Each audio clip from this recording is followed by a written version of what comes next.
నేను మీరు మాట్లాడమని అనుమతిస్తే మాట్లాడతా, లేకపోతే అన్నకు జోహార్ చెప్పి దిగిపోతా. ఏం చేయాలి ఇప్పుడు? నేను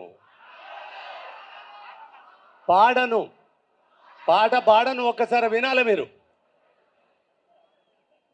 ఈ పాటనే గద్దరును ఆకాశానికి ఎత్తింది.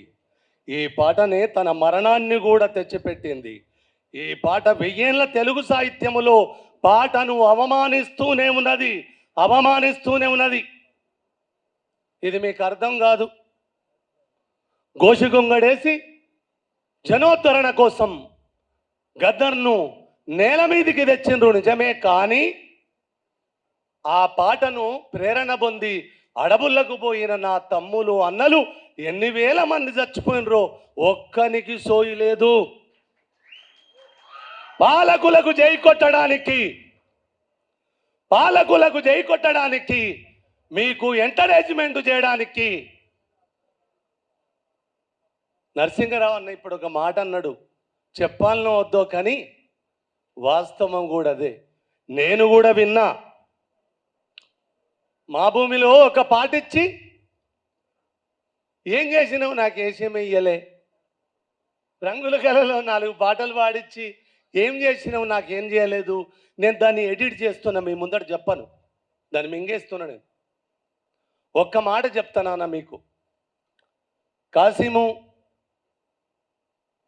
నీ ఉద్యమ కాలం అంతా, నీ ఉద్యోగ కాలం అంతా ఆర్ట్ కాలేజీ ప్రాంగణం, ఉస్మానియా యూనివర్సిటీ నా అమ్మ ఒడిది. తెలంగాణ వచ్చిన తర్వాత మూగబోయిన నేను 8 ఏళ్ళు ఇదే ప్రాంగణములో ఒంటరిగా నడుస్తుంటాను, నాకు నేనే మాట్లాడకుండా. మీరందరూ ఇలా ఈ అన్నను శ్రీరాంపురం తెలంగాణ ఉద్యమ ధూమ్ధాములో అంతర్పుల నాగరాజు ఉన్నాడా ఈడ? వాడు ఆనాడో. కానీ మేము అక్కడికి పోయినప్పుడు ఇక్కడ ఒక దౌర్భాగ్యం చెప్పాలి, అదే చెప్పేటందుకు ఇంతసేపు కూర్చున్నా మీకు. ఎందుకో మరి నన్ను చూస్తే ఈ జనాలకి ఇంత ప్రేమ ఎందుకు వచ్చిందో ఒక మాట ఇస్తున్నా. గద్దరన్న తరపున, ఆయన తరపున ఎవరెవరు ఏం చేస్తారో నాకు తెలియదు, కానీ వాని పాదాన అందెనై వాడు నేల మీద అంతే శ్రీరాంపురంలో రాలిన గజ్జలు వచ్చి నేను మొక్కే గద్దె మీద పెట్టుకున్నాను. అంటే గద్దరంటే నాకు ఒక్కటే మనవి నాన్న మీకు. కాశీము నీవు మర్చిపోకుండా, ఇక్కడ కూర్చున్న వాళ్ళందరూ మర్చిపోకుండా గద్దరు ఎదలో ఉన్న 3 బాధలు చెప్పాలి ఇప్పుడు మీకు. దండోర ఉద్యమం ఓరెత్తుతున్న కాలం అది. అనేశ్రీ మాదిగలు నన్ను నమ్ముతలేర్రా, నేను మాలో ఉన్నట అని ఎన్నిసార్లు ఏడ్చిండో తెలియదు నాకు. అనేశ్రీ మాలలు దండోరను బలపరిచినందుకు మాలలు నన్ను వెలేసిర్రా అని ఎన్నిసార్లు ఏడ్చిండో నాకు. కానీ నువ్వు వీళ్ళందరిని లెక్క చేయకుండా ఎందుకు బతుకుతున్నావో ఇప్పుడు నాకు అర్థమైందిరా. ఎండులో తూటాలు వేల్చుకొని, బతుకంత రోడ్డు మీద వారేసుకొని పాట కోసమే బతుకుతున్న నన్ను యాచక గాయకుల్లాగా పాటలు పాడుకున్న గాయకుడే అంటున్నారు, కానీ నన్ను కవి అని ఒక్క నా కొడుకు సంబోధిస్తలేర్రా అంటాడు గద్దరు. ఏమిలే, తెల్లారు లేస్తే పాటలు పాడాలి. ఎందుకు పాడాలి? విజేతగా ఆకాశమెత్తు నిలబెట్టిన పాట వాడి కాళ్ళకు దాసోహమై సిగ్గు శరము ఎగ్గు లేకుండా తలంచి బతుకుతుంటే ఈ వేదిక మీద పాట పాడల్లా? నేను విజేత పాటనే పాడిన, పరాధీన పాటను పాడను.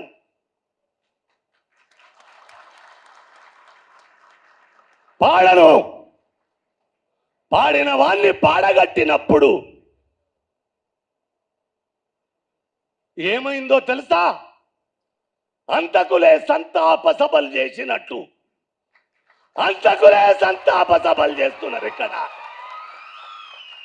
అరే నీ అమ్మ, పాడు పాడు పాడు పాడు ఆడు ఏమిచ్చిందయ్యా ఈ తెలుగు నేలవాన్ని బుడ్డరికాలు చేసి చూసిందయ్యా. ఇప్పటిదాకా ఎన్నెల మాట్లాడినని చూసిర్రు కదా, మమ్మల్ని ఎవరు గౌరవించలేదని. నిజంగా మీరు గొప్పవాళ్ళు తండ్రి.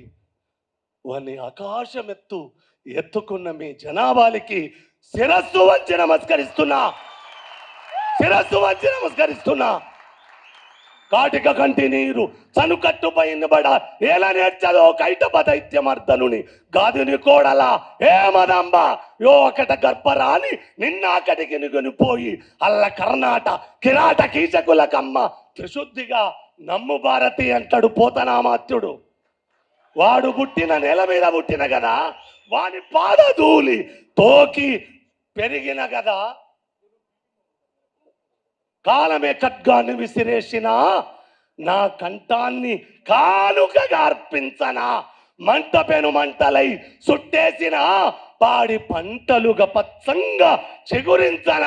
గగనమే పిడుగులను పడదోసిన నా గమనమే తడబడుతూ గతి దప్పున. సొమ్ములకు నా కవిత అమ్మజూపను ఎప్పుడు రొమ్మిరిచి రొమ్మిరిచి చెప్పనా. అమ్మ పైన రొమ్మిరిచి చెప్పనా, అమ్మ పైన.